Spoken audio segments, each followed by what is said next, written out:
Hello, everybody.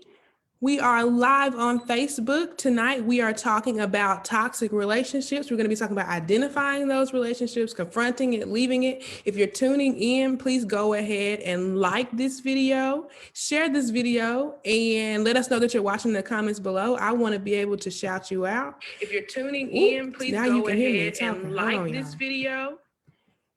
If at any point during this conversation you have questions, please go ahead and put them in the comments. I'm going to be monitoring those while our guests are talking tonight, but I will not delay what it is that we're talking about. If you're new to Starting Point, you should know that Starting Point is a virtual living room where we introduce mental health professionals that are in this area or that we are familiar with or that you may be unfamiliar with. We talk about different topics of just phases of life that you may have some mental obstacles with overcoming. And this season, we are talking about friendship. We are going to be talking about a whole bunch of different things. We talked about friend zones last week. We talked about losing friendships that first week. Tonight, we are talking about toxic relationships, and we're doing that with licensed professional counselors Kendria Lucas and Dr. Kayla Johnson. So say hello to them in the comments. Again, like and share this video if you're watching, and let us know that you're watching. If you're wondering why we're talking about toxic friendships, I'll be completely honest, y'all. I lately have been rewatching Insecure, and I was watching Issa and Molly, and I was like, I don't think Molly knows how toxic she is. I don't think that she is aware, and I wish that somebody would tell her that she could be aware of that. And so I was like, and how should Issa even engage with this? And what about the toxic friends that I have in my life, and how do I know that they're toxic? And what if I'm the toxic friend? I went down a rabbit hole. And so we're going to be asking all of those questions tonight on this. But before we do that, I want to introduce our guests to you. And to introduce our guests, I have asked them this question that I saw on Facebook earlier today. And shout out to Miss Tammy Johnson if she's watching this, because she asked the question about what do you do if you don't have the money for therapy, but you know that you need mental health help. And so I've asked the therapists that on this call to look up some of their resources they have to share with you. So they're going to share that with you as they introduce themselves. And ladies, if you'll just tell them who you are, what your license is in, and why you got into therapy, that would be great. Whoever wants to go first. Okay. Hey, y'all. I'm Dr. Kayla Johnson. I'm a licensed psychologist, and I'm the owner of Kayla M. Johnson, PhD, PLLC, which is a virtual private practice. And I've been in practice for about, I started my business almost 1 year ago. So why did I get into this? Because I feel like God has called me to love on people. And that's the number one commandment he's given me, is to love on other people. So that's what I'm trying to do. In terms of resources that are available, there are lots out there, but you have to know where to look. So one place to look is a website called lowcosthelp.com. And this is a directory of places who offer low cost and sliding scale services, lowcosthelp.com. Another resource is possibly using local colleges. So when I was in college doing my training, we saw people for like $10 an hour, sometimes less than that. Like some people just paid $1 an hour. And you got to do counseling with a trainee who was supervised by a licensed clinician. So you get to pay so less because you work with the trainees, the people who are learning how to do this, but it's still very valuable and you still get a lot out of it. And they're not just out there doing it all willy-nilly. They've got somebody who's supervising them. So those are two go-to options for me. Awesome. Thank you so much. Hello, you guys. I'm Kendria. How did I get into therapy? Well, I started off teaching seventh graders. I was a seventh grade teacher for 7 years. I know people say that's crazy, but I love them.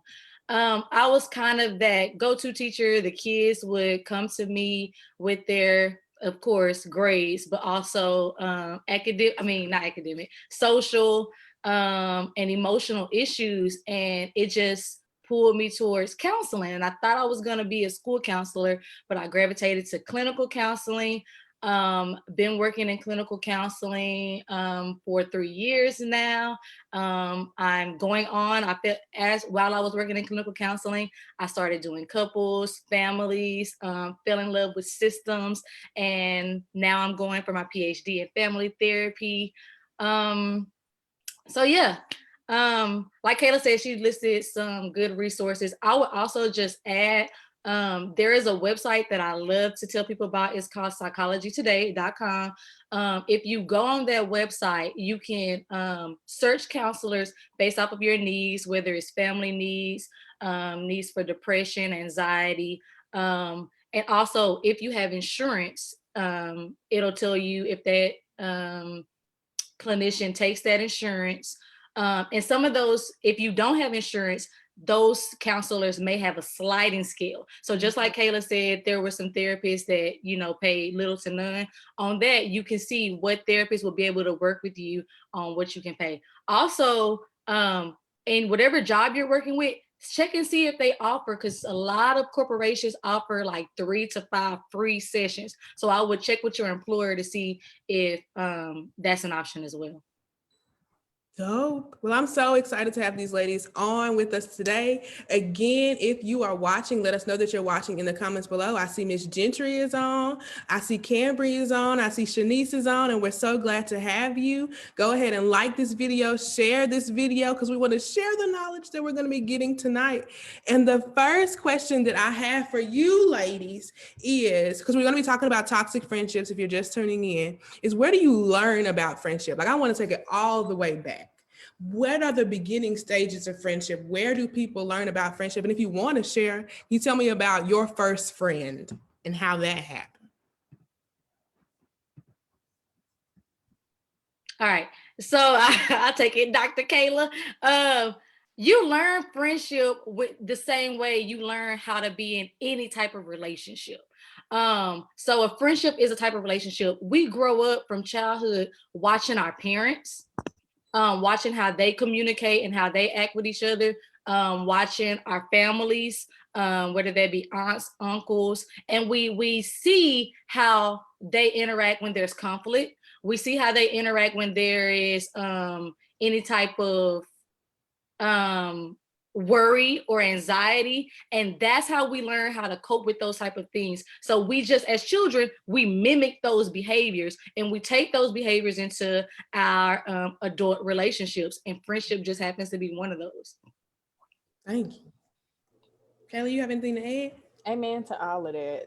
Yes, we learn from the minute we pop out the womb, we are learning how to form relationships with our caregivers. So of course, if that relationship with your caregiver from day one is kind of off, that's going to impact relationships generations and years to come. So it starts from the moment we're born in the family that we're born into. My first friend, y'all know who my best friend is, Jeremy Raxter. Boy, we grew up next door to each other, and we've been rocking ever since. He was my best man at he was my man of honor. He was my man of honor, not my maid of honor at my wedding. And so us just growing up right there next to each other, experiencing the same things, and spending all day, every day with each other. That's my dog for life. And we still friends to this day. One thing Kayla said, she said you learn from your caregiver. So we in therapy, we talk about attachment a lot. So if you we talk about insecure and secure attachment.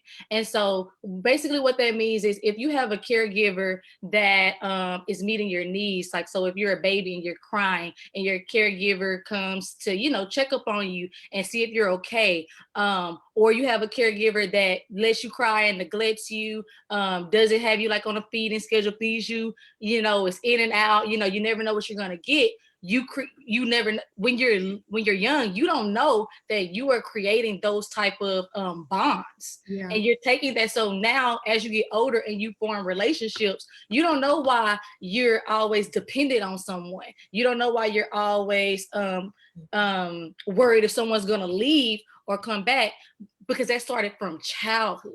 Yeah. That's so good. Because I think that sometimes we don't realize that's why therapy can be so helpful and so important, because it can show you all the way back. Like, I remember that one time when this happened, and that's why I don't trust nobody else after this, because you don't think about those things. So having to revisit those thoughts and retrain yourself in new thoughts is so important. So thank y'all so much for sharing that. So we're going to fast forward. We talked about how you form friendships, and we're going to fast forward a little bit to what we're going to be talking about tonight, which is toxic friendships.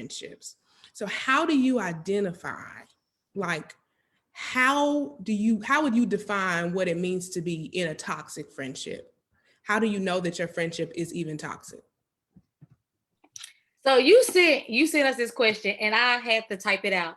I said, what did I do? How did I define a toxic friendship? I said a toxic friend. Where is my answer?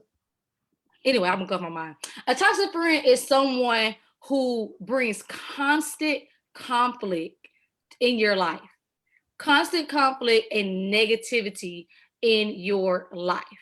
And it's affecting you mentally and sometimes physically.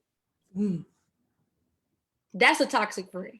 What is physically? How does that mean? So sometimes so a toxic friend, a physical toxic friend would be someone who's like abusing you, okay. Who is abusing you, who's putting their hands on you. And mentally is they're hurting your self-esteem, they're hurting how you feel about other people in your life. They're hurting how you feel about your goals, your dreams, your aspirations. Okay. Yeah, I would agree with all of that. And, I think there's certain behaviors that come along with being a toxic friend. And sometimes it's hard to catch, especially if you are used to being in a toxic environment, right? So if I'm used to people ganging up on me, if I'm used to people talking down to me, if I get into, my parents or caregivers, if that's how we talk with each other and that's the dynamic, it can be hard to realize once you get into a toxic friendship that, hey, it's not okay for people to not take accountability for their actions, or it's not okay for people to manipulate and gaslight me. It's not okay for them shady sly remarks. Yeah, we peeped that, right? Like, that's not okay. So, but I think you have to be mindful of, because sometimes it's blatantly obvious, and other times it's kind of like, I didn't like that, or that don't feel right with my spirit, and it kind of makes you question. So yeah. I found my answer. I want to read it because I think I said it beautifully on this paper. Someone whose behavior consistently and significantly affects your life in a negative way, typically causing avoidable conflict. I like that word. I like avoidable conflict. Yeah. I was like, I know I said that perfectly on my paper. I gotta find it. Yeah. They're causing conflict, and I know we're gonna get into later. You have set boundaries and they're breaking those boundaries. Yeah. So it could have been avoided. Yeah. Because I think that what I hear you saying when you say avoidable is that there's going to be conflict in relationship, because that's just a part of being in relationship with other human beings, is that there's going to be problems that arise. But if people are consistently coming to you and creating situations that you didn't have to be in conflict about, like, that's when, and we use the word toxic because it's a buzzword, but unhealthy is another word. Like, there are all of these words to describe those things. So watch out, y'all. If you got friends in your life that you've set boundaries, that are overcoming those boundaries on a regular basis and creating conflict in your life where it could have been avoided, it didn't have to be the situation that it is, that may be a toxic friendship. You may need to talk to them about that. And then I heard somebody mention earlier too, like how you feel when you leave those friendships, how you feel when you leave their presence. That's important to consider. And especially in a time when social media is keeping everybody going so quickly that sometimes we distract ourselves from what those feelings are, right? We like, oh, I feel weird, but I'm gonna go scroll on Instagram, or I'm just gonna do that till I'm asleep, to the point where you don't be thinking about stuff. Yeah. And so make sure that you're assessing your friendships to assess if they're toxic or not, even if you've been in the friendship for a long time. Yes. Because you may have made yourself comfortable with some toxic stuff that you didn't need to be making yourself comfortable with. And so I'm going to skip how we talked a little bit about how toxic friendships affect you mentally, how they affect you physically. And so I want to go to my next question, which is how do you advocate for yourself in toxic situations?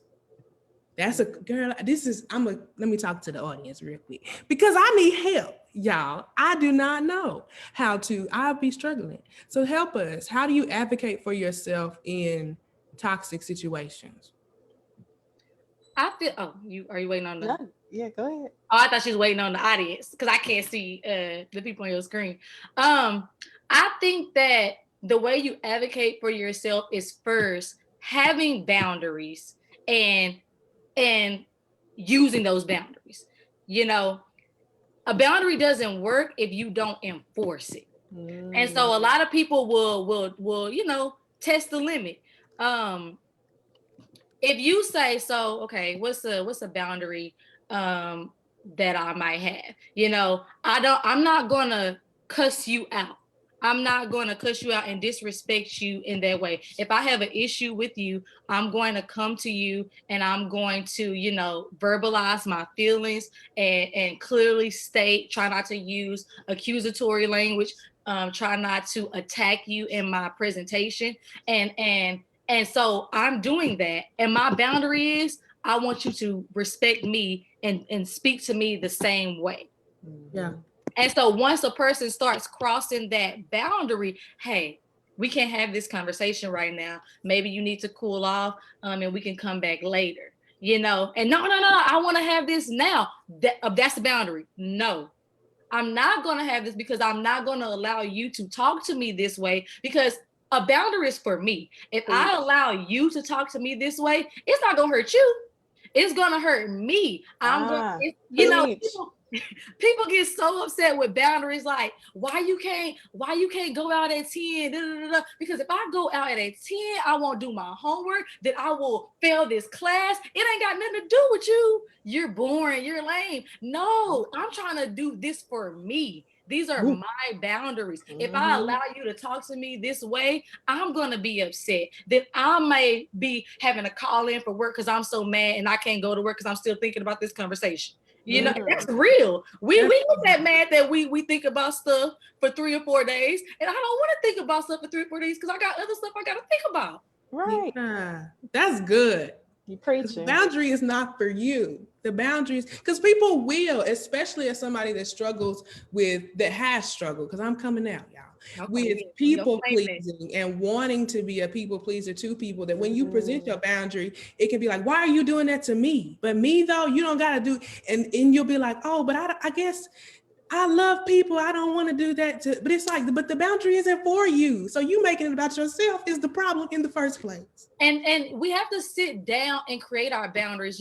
Some of us, we do learn and we develop our boundaries through, past relationships, past experiences, and that's beautiful. But take some time, sit down and know yourself. What do I like? What don't I like? How do I want to be treated? And create your list of boundaries and non-negotiables, not based on, don't think about nobody else when you're doing it. This is about me. So when you present them to each and every person, I've been doing that. I did that before I met you. I've been not allowing people to talk to me that way. And so why would I let you? But we girls, we like, no, I don't let anybody talk to me that way. And so I won't let you talk to me that way. That's so good. Through. Child, I don't even say nothing after that. That's a question. And it came to my mind because I done came out, Kayla, so I got my time. Like, you coming out too fast. Oh, Jesus, I'm gonna follow y'all lead, Lord. Yeah. You said accusatory language. Tell us what that means. So accusatory language, I like to tell my clients, do not or try not to start off sentences with you. I try not to start off sentences with you. That's automatically an accusatory word. Like, okay, so an example is, for those of us who's in relationships, you didn't wash the dishes. What I'm gonna say back, well, you didn't take out the trash. And so now we are in this battle because you offended me, you accused me of something, and now it's a fight. So Yeah. when you throw a punch at me, I'm not no punk. I'm gonna punch you back. And so now we're in a fight. We're in a fight instead of coming to someone and saying, "Hey, is there?" And I want to say, "Is there a reason?" I would say, "Hey, babe, can you do the dishes when you have a chance? Or you didn't get to the dishes today? What happened?"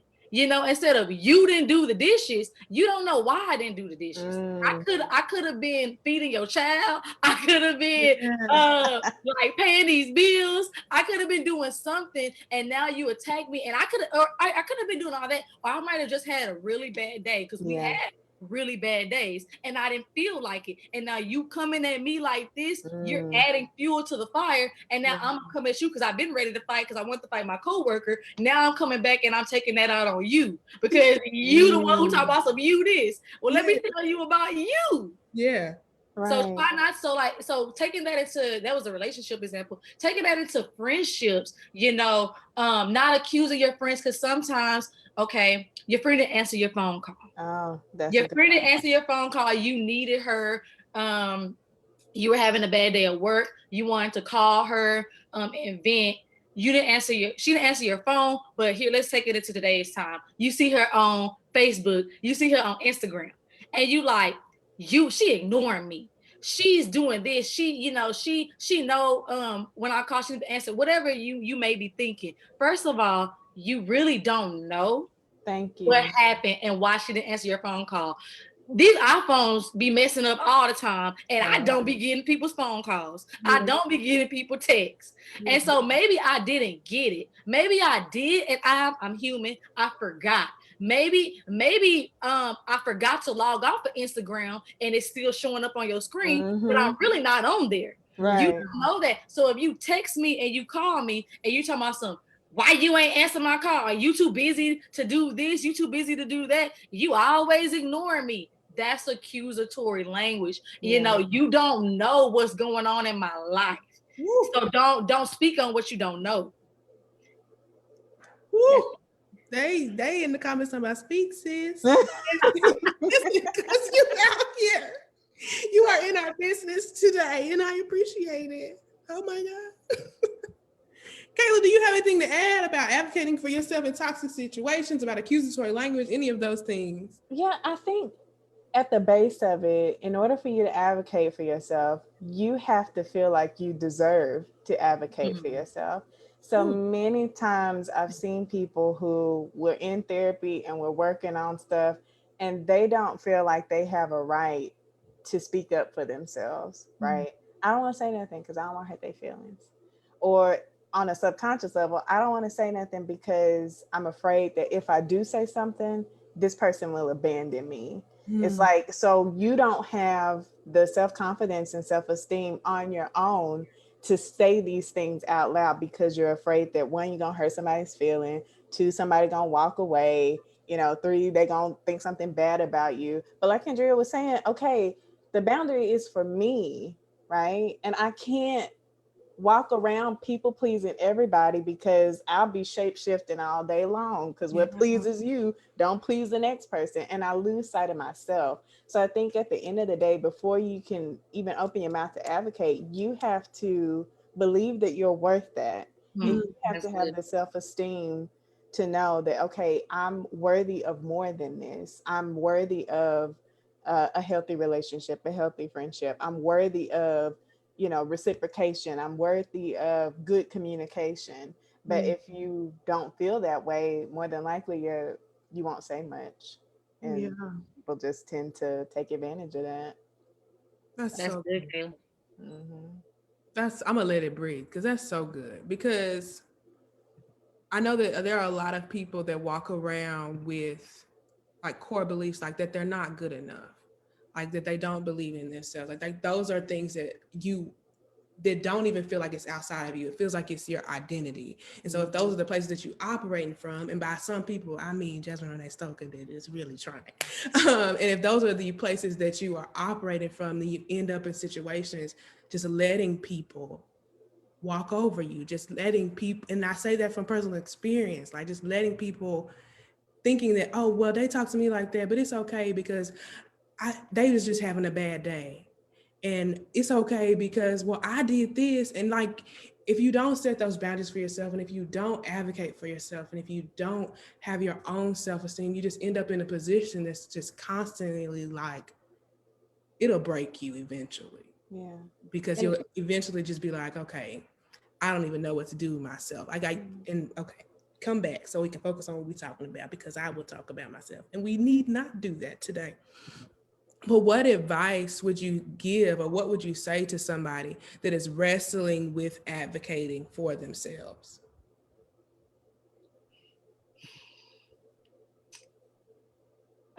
I think we kind of just went over it. If you're wrestling with advocating for yourself, therapy is a good place to start.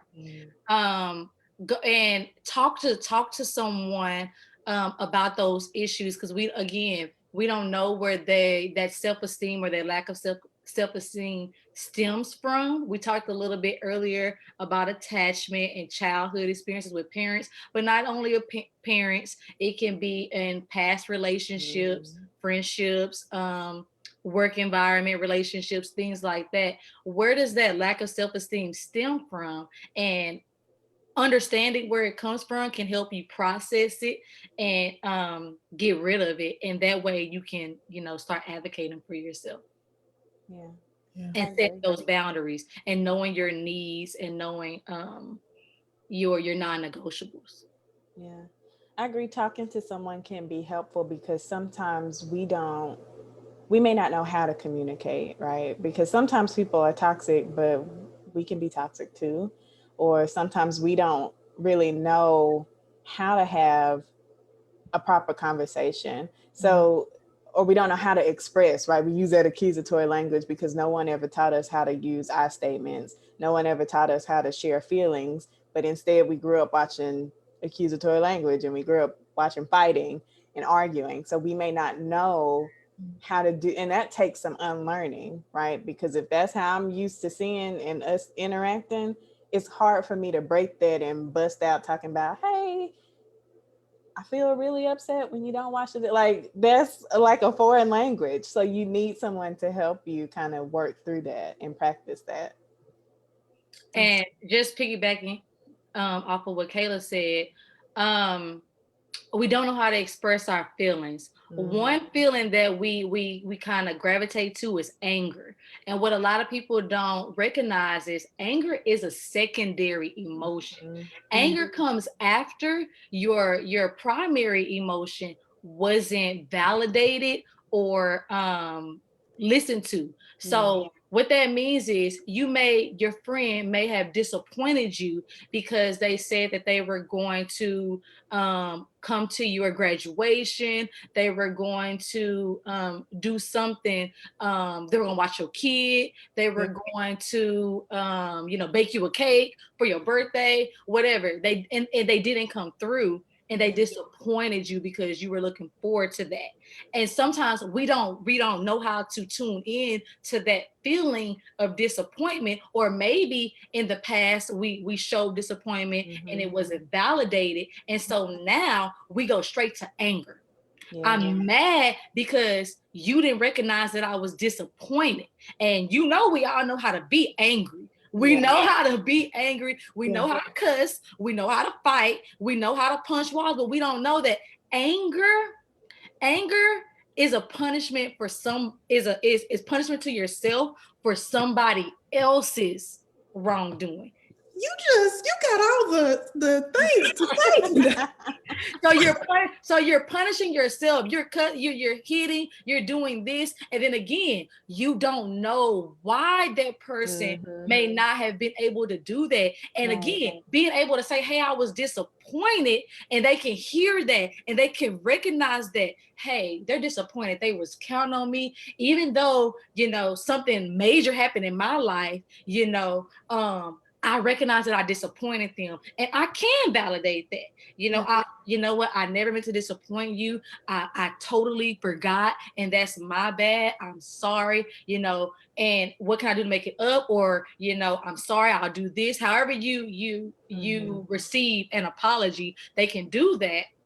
But if you go to them first off with anger, again, you trying to fight and I ain't no punk. And so now we fighting. Yeah. That's good. That's good. And I think, because I'm thinking about anger and I'm thinking about the next question I'm going to ask y'all. And I think that it's easy for us to, we talked about like toxic behaviors and how to be aware of those toxic behaviors and where those things could even stem from. But sometimes in friendship, it comes the time for you to be aware of your own unhealthy traits, right? It comes the time for you to be aware and you to accept the criticism of your friends. And that, if we're not careful, our response can quickly be anger. Our response can quickly be, but you ain't gonna tell me, especially if people don't know about this accusatory language and they're using it and maybe they're saying the right thing, they're just saying it the wrong way. Like there are so many factors that can go into that. So what do you do in a friendship if you are confronted as the toxic one or somebody is telling you about the unhealthy traits that you have? Ooh. Doctor, So, self-awareness is hard. yeah.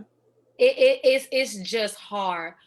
If someone is coming to you, you know, and I say this even after I just said accusatory language and those things, again, some people don't know that. They don't even know what I mean when I say that. They've never heard of that.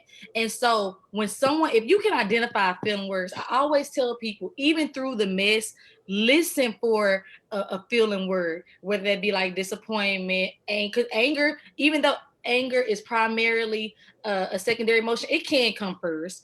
But they say I'm angry, I'm hurt, I'm sad, I'm disappointed, whatever that may be, and even through their cussing in their month, whatever, try to listen for that and zone into that word. Hey, so I heard you say that I disappointed you. Tell me how. It was never my intention. Try to recognize that emotion. Now that's hard.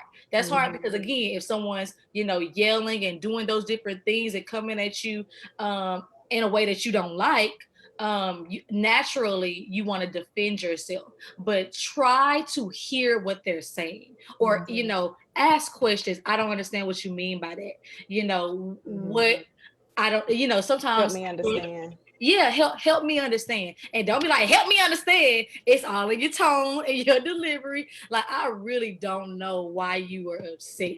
You know, I don't know why you're upset. And you are my friend. And I'm not trying to upset you. So help me to understand why I upset you. Yeah. That's good. So when I read this question, my first reaction was, who's giving you this feedback? Because on one hand, that's good. Sometimes we are, I don't want to use the victim word, but sometimes we are the person who's in relationship with a toxic person. And what I have seen in many instances is you're in a relationship with a person and they shift blame for their wrongdoings onto you. So I've seen women be in relationships where it's like, I thought I was doing everything right. I don't understand what I'm doing wrong. And what's happening is their partner is shifting blame from their dysfunctional behavior onto them. You're the toxic one. You lied, right? So that was my first reaction. Is like, okay, who's giving you this feedback? Because we need to be aware of this. But so that's side note. But let's assume that this is a healthy relationship and we're openly discussing. I think what people don't understand sometimes is how hard and how much courage it takes people sometimes to share their feelings. I've worked with clients and we'll work months at a time on preparing them to confront someone and say what they feel. So for someone to come to you and share these feelings with you, let's assume that it took a lot of courage for them to muster up the strength to tell you their feelings and be vulnerable with them. Vulnerability, like that's currency in relationships, right? Like our relationship means nothing if I can't be vulnerable and genuine with you. So anytime someone is trying to be vulnerable and share their feelings with me, who am I to shut that down, even if I don't want to hear it? Because shutting it down and swatting it and dismissing it that does damage for them in future relationships. They'll look back in another friendship and remember the time that I dismissed them when they tried to come to me as a friend and solve a problem. Right. So I think being mindful of just how much it takes a person sometimes to sit down and share these feelings with you. I remember the first time my husband told me I was defensive. We was in bed. He said, "You defensive." I said, "No, I ain't. What you talking about? I'm defensive. I listen to everything you say." And he like, "You doing it right now." And I was like, "You right." Right. But we have that kind of relationship where we can share these things with each other. And that's a funny example, but sometimes people really do struggle to share these things. So just being mindful of that. That's so good. Mhm. They shouting y'all up in these comments, y'all. Y'all giving a good word tonight, and I like. I know we talked about anger and how anger was a secondary emotion, and we talked about the courage that it takes and the time that it takes to be self-aware, right? And are there resources that people can use to help with them with identifying their emotions? Like if they're like, I'm angry and it just feel like I'm angry, like I don't know nothing deeper than that. Are there places that they could look to help them kind of decipher, or how would they go about identifying emotions past anger? I'm My always say favorite. go to, oh, go ahead. Oh, we about to say the same thing. I already know it. We about to say the same thing. The feelings wheel. Is that what you about to say? Yeah, go to the feeling. Yeah, that's my favorite tool. And there's you can just type in on Google thefeelingswheel.com, but there are or the feelings wheel and go to Google and pick your favorite image. It's basically a wheel and it has kind of like our go-to emotions that we've learned. You know, I used to be an English teacher, so we used to write essays and my kids used to use these words over and over. I'm sad, I'm mad, I'm happy, I'm angry. Those are kind of the words that we learned as a child that we kind of like stick to. But sometimes our feelings are, they are variations of that. They are, more widespread. And so that's what the feelings wheel is. It's going to put those kind of key emotions in the middle, and then it's going to spread it out so you can see, okay, you're more leaning towards anger. Is it because you're disappointed? Is it because you are frustrated?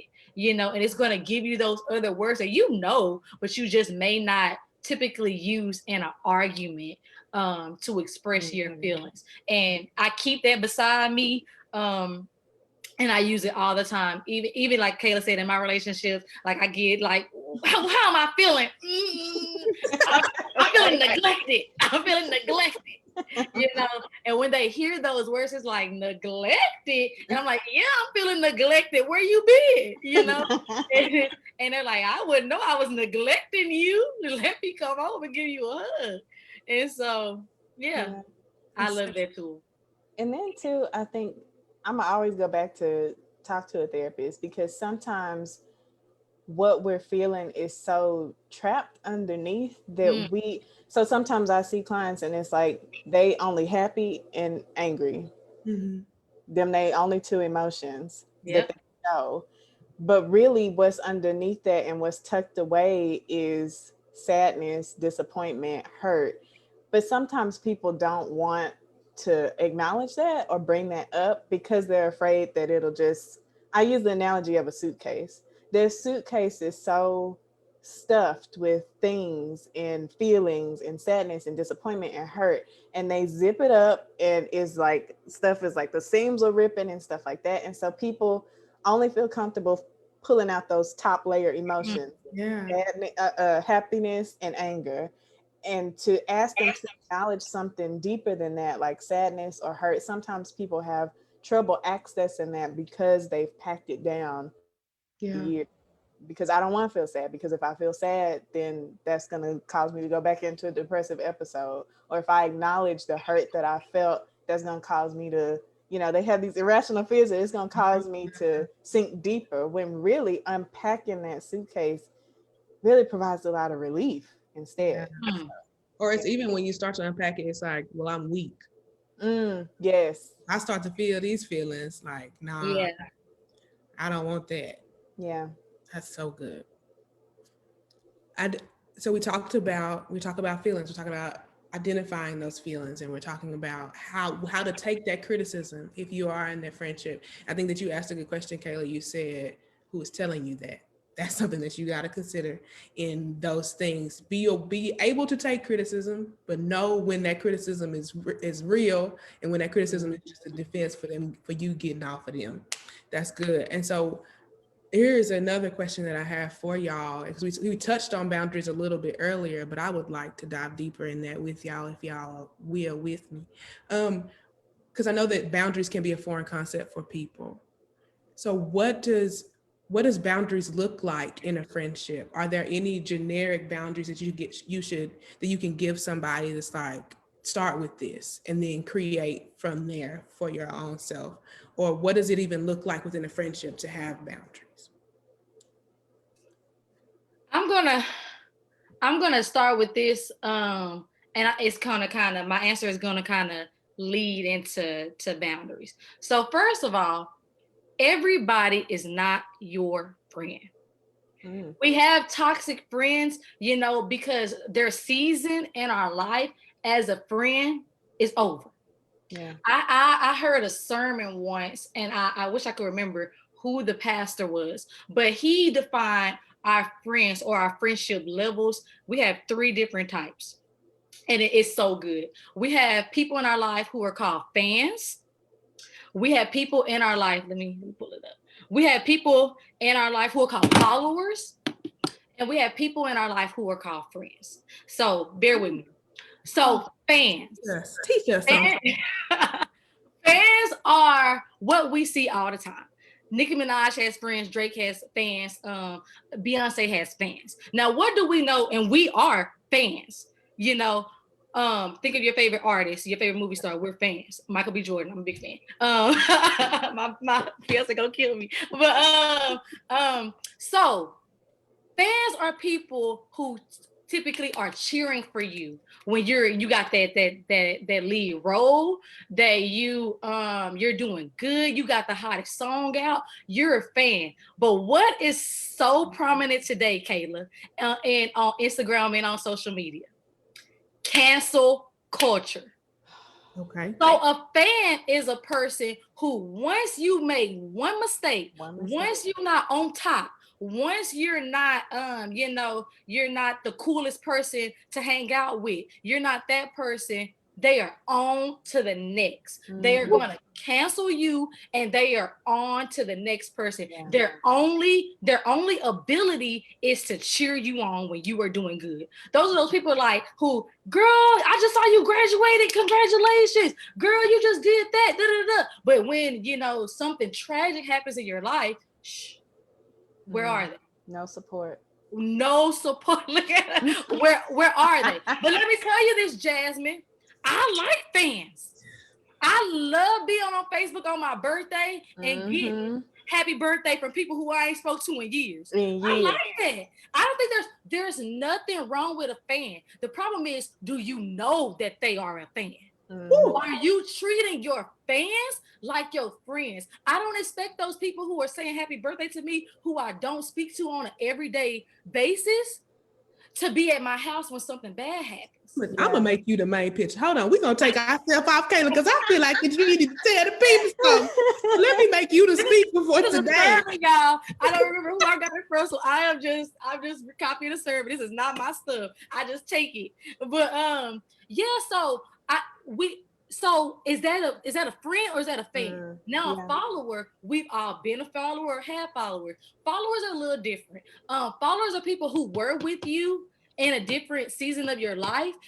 They maybe once were a friend, so they were maybe a college friend, maybe a childhood friend. They followed you into college. They followed you out of high school. You have a lot of experience with them, but when you started walking more into your purpose and things changed for you, maybe you used to smoke weed and you don't smoke weed no more. And they're like, oh, you fake. Like, why you not doing that? Like, oh, so you too good. Oh, in high school, you was this and that. And now you done graduated and you did, you done did this. And it's like, we used to be like this. And now that you but not because you acting different, because like you've grown. And maybe they haven't. Maybe they are comfortable where they are. Again, nothing wrong with that. It could be nothing wrong where they are for them. But for you, you're going a different place. Yeah. And so that they can't, keyword, follow you into. And so they're a follower. And it's okay to let those people go. Maybe they might transition into the role of a fan, or maybe one day when they decide that they want to do something different, they might come back to a friend. But know if they are simply just a follower, if they are a follower. Now, a friend, I have my friends, y'all know who they are. They probably on this live right now.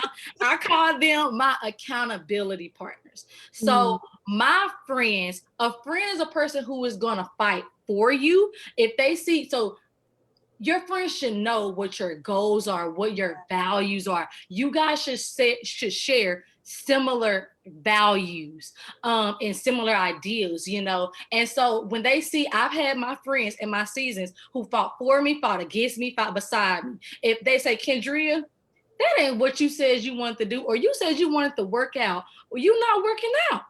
You said they're going to hold me accountable. Or Kendria, you said you wanted to read your Bible ABC times a day or a week. Are you doing that? Kendria, I see you going down a path that you told me that keyword that you, Kendria, told me that you didn't want to get. So they're not going to manipulate you into doing what they're going to bring it back to Kendria. This is what you told me. Now, did something change? If something changed, help me understand, and I can help you with those goals too. But you specifically told me that you want to do this. And so you can't be doing this because they don't match with this, So those are friends. And so friends will be the people who know your boundaries. And so I'm tying it back into boundaries. Friends will be the ones who know your boundaries, who you can set those with, and, you can have those vulnerable conversations with, to say what you will and won't allow, because they might have similar boundaries. If they're a fan, they probably gonna break all the boundaries. They probably gonna break all of them. If they're a follower, they know the old you and they're trying to figure out what your new boundaries are, and they're not. But if they're a friend, you should be able to have those vulnerable conversations about boundaries, about your values and your goals, and you should be able to converse about it. I'm sorry, y'all. That's it. That's a lot. That's good. That's good. We're gonna pass the plate in the comments if y'all would like to give into Kendria's ministry. I'm sorry, y'all. Because it's good to me. It's good to me. So yeah, just identifying, and who is your friend, who is not, what role are they in your life? And again, no shade to anybody in those, because I'm somebody's fan. You see me post on happy birthday on your post, and I'm sure you won't. But I'm not the fan that's gonna, put you down. Yeah. But I am gonna cheer for you. I'm gonna cheer for all of y'all. Yeah. I want to see you doing good.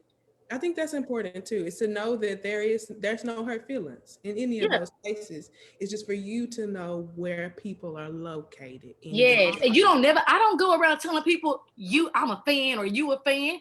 I know, again, I have boundaries, and I lower my expectations of you, because I'm not thinking everybody is my friend. Yeah. I know who my friends are. And I'm not putting everybody in my friend in that friend category. Everybody can't hold me accountable because everybody don't need to know what my business is. And some of us hold on to those relationships that maybe didn't even start off toxic, but became toxic because we were in a different season. Yeah. That's so good. Yeah. That's so good. So are there generic boundaries? I got lost because I was listening. I almost took the step out. I think your boundaries depend on who you are. Everybody's boundaries are different. Everybody, again, some of us have alarm systems. Some of us, so that's a boundary. Some of us have gates around our house. Some of us have guard dogs. Some of us have all three. What are your boundaries? Yeah. But when you pull up to my house, you're going to see my gate, you're going to see my guard dog, and you're going to see my alarm. Some of us might just have one. Yeah. So what is specific to you, who you are, where you are in your life, and what you don't like, what you do and you don't like. And if you don't, I'm not for everybody. You know, I'm not for everybody, and I'm okay with that. If you can't get with it, be a fan. Yeah. Yeah. And That's then good. too, you have categories of boundaries because sometimes, you know, you have physical boundaries, right? So if I don't know you, don't touch me, Yes, yes. especially right now. We have emotional boundaries, right? So don't come and unload on me. I love my friends because what we tend to do is like, are you able to talk right now? Look, Mhm. I'm a therapist and I talk for hours on end. And at the end of the day, I don't want to talk to nobody. So I really I love that my friends come to me first and ask, like, can you talk right now? And they know that if I say no, I can't, that means I've been drained all day and I don't have the capacity to listen to you how I want to listen to you.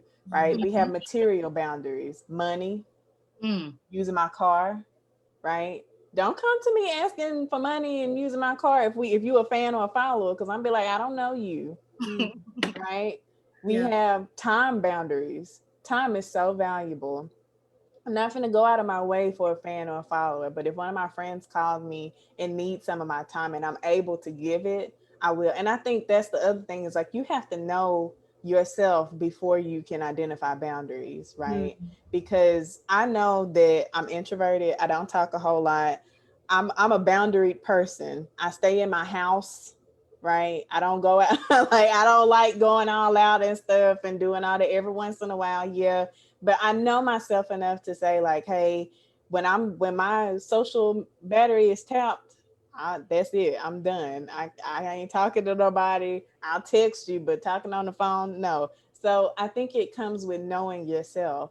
And if I'm overextending myself to serve you, even if we besties, that's not good because what ends up happening is I become resentful, right? Yeah. I'm overextending myself. I'm sacrificing too much of myself to support you. And I'm not honoring the boundaries I've set for myself. Right. And so what ends up happening is resentment begins to build because I'm not honoring my own boundaries and I want to get mad at you Mm-hmm. because I'm not enforcing my own boundaries. Like, make it make sense. Like, if you got boundaries, enforce them. Otherwise, people just gonna walk all over them and then you gonna feel upset Yeah. because you didn't enforce it. That's good.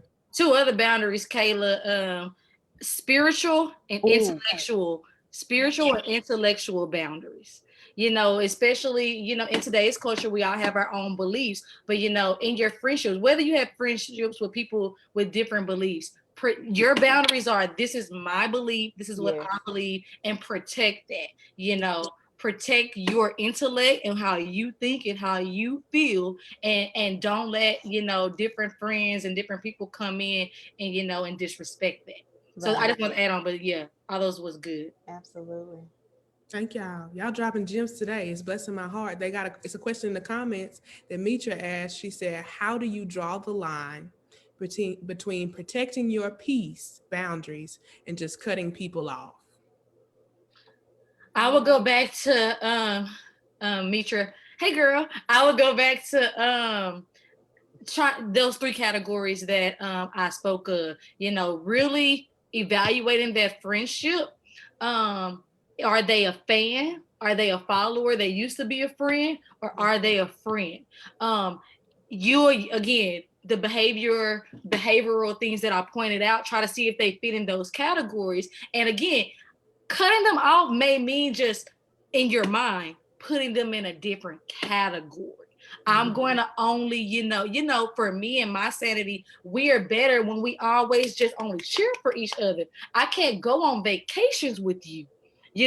I can't, drop my kids off with you and feel like they're safe with you. I can't do those things because you're not my Mm. friend anymore. You may have been, again, these categories fluctuate because they may have been a friend, you know. And now they're a fan. Another thing is, sorry, going into if you had a person who was once a friend and is now a fan, but they want to be a friend, you got to think about what happened in this relationship to cause us to drift. Is there forgiveness needed, and do I want them to be a friend again or not? Because I can still forgive you for everything you might have done to me or done wrong, but that does not mean forgiveness does not mean reconciliation. Yes. And and what that means is I can forgive you, but I don't have to place you back in the same position that you had in my life. Yeah. I don't have to do that. I forgive you and you can stay a fan. Yeah.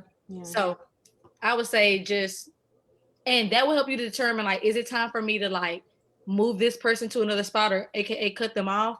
Or, or do I feel like we're friends enough to have those conversations about what's bothering me? Because again, this is just a relationship, just like you would have a relationship with your husband, Kayla. Have a conversation with your husband about something that's bothering you. You should be able to have a conversation with your friend about something that's bothering you. Yeah. And if they are a friend, is it worth having that conversation? Right. Because like we said before, vulnerability is currency in relationships. Yeah. I love that. I feel like I can be vulnerable with you in a friendship. How could I ever come to you and be sincere and share these feelings with you, right? I think we have to be careful with cutting off, because sometimes we cut people off because we don't want to have tough conversations. We don't want to acknowledge our own emotions about it. Or we want to avoid conflict. I'm conflict avoidant. I will admit that. So I'm one of those people, like, if something goes wrong, I'm like, I'm gonna just exit to the side and you won't see me anymore, right? That's how it used to be. But if this relationship is valuable to me, we've been rocking, like, I know, like, you for me and I'm for you, and we just kind of having this issue where maybe you overstepping my boundaries. Like, okay, let's have a conversation about it, because it's not worth me like completely removing you from my life. This, like you said before, this could be avoidable if we just have the conversation. But sometimes what we like to do is just kind of cut people off, like, okay, bye. Like, we ain't said nothing, we ain't talked about nothing, and the other person like, what I do. So I think you have to, one, like, is this relationship valuable to me? Can I be vulnerable in it? And another thing is, like, have we had this discussion multiple times before? Because I'm not finna keep telling you over and over again how to treat me. Right? And that's what I was gonna add with Kayla. I have cut people off, and I will say, but it was only after we had multiple conversations. Right. I am done talking. Right. I'm done talking. I've come to you, and especially because, when I have conversations with my friends, because we're used to having vulnerable conversations, we don't use accusatory language. We try to, talk about our feelings. And me specifically, I'm coming to you that way because of my training and my knowledge. So I'm actively trying to be self-aware of how I'm speaking to you. And so I've had this conversation with you, and I've had this conversation with you multiple times, and I've tried to, be mindful and hear you, but you continue to break my boundaries. It is causing me avoidable conflict in my life. And I got other stuff I gotta worry about. I'm in school. Like Kayla, I got a whole bunch of clients that I'm trying to be my best self for them, to help them. I got a fiance. I'm planning a wedding. I don't got time. Right. Yeah. So I had to cut you off. Yeah. And guess what? When I cut you off, it's all love. You just now, when I cut you off, you a fan. Yeah. I'm like, but especially if there's no hard feelings on my end, I just know you're unable to be the type of friend that I need. You're gonna become a fan, and I'm gonna be a fan of you. Yeah. Right. Because I still want to see you. I want to see you do well. I don't wish bad on anyone. I want to see you do well, and so I'm gonna cheer for you. Just do well over there, not over here. We ain't going nowhere together. We ain't going out for drinks together. We ain't doing none of that. Right. That's so good. And you two ladies walk in such security that it is inspiring. I want you to know that I know that you've inspired me. I'm sure that you've inspired. It's a journey. like again, my accountability partners, they hear me. Mhm. We have plenty of phone calls and they my counsel. And we ain't perfect either, because I Yeah, they still, my counsel. I'm defensive. Like, was I Like tripping? my Was I husband tripping said. the way I did that, Kendria? Yes. Now I gotta go apologize. Mm-hmm. You know? Yes, you acting up. Final words that y'all have to share with our audience, because we're approaching 8 o'clock, or any final questions that our audience has. If you do, go ahead and put it in the comments. And while they're sharing their final words, I'll go back and check. My final words would just be evaluate your friendships and know yourself. Talk to a therapist. Yeah. Right. Good. I think my final words would be, it's okay to have connections with people, because I think a lot of times people walk through life thinking like, I don't need anybody, or I can do it alone, or I've been hurt so many times that I don't want to trust nobody else. But connection, man, that's what keeps you, like, in reality, like, no man is an island, right? Like, and you want people that you can share your successes with, your failures with, people that you can lean on. Like, Jesus himself had 12 friends, right? Like, if Jesus needed friends and connection, I do too, right? So it's okay to have these connections. It's okay to put yourself out there and meet new people too, because not everybody is the same. And you may have had toxic friendships in the past, but that doesn't exclude you from having healthy relationships in the future. That's good, Dr. Leave us with a word. Good. It is. There is one last question that is in the comments. It is, how long did it take you to get where you are? I'm Where? still. Because I ain't made it no. Yeah, where am I? It took.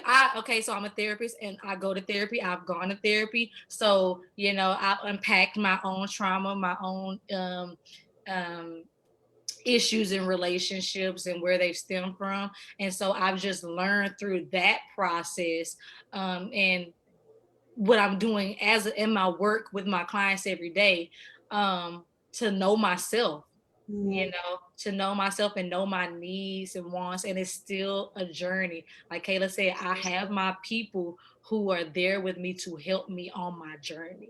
So Yeah, it is a journey. And 30 years from now, I'm going to look back at myself today and be like, "Oh, girl, you had some growing to do." yeah. Like, it's a process, but I think you won't get very far if you're not honest with yourself and honest with your feelings.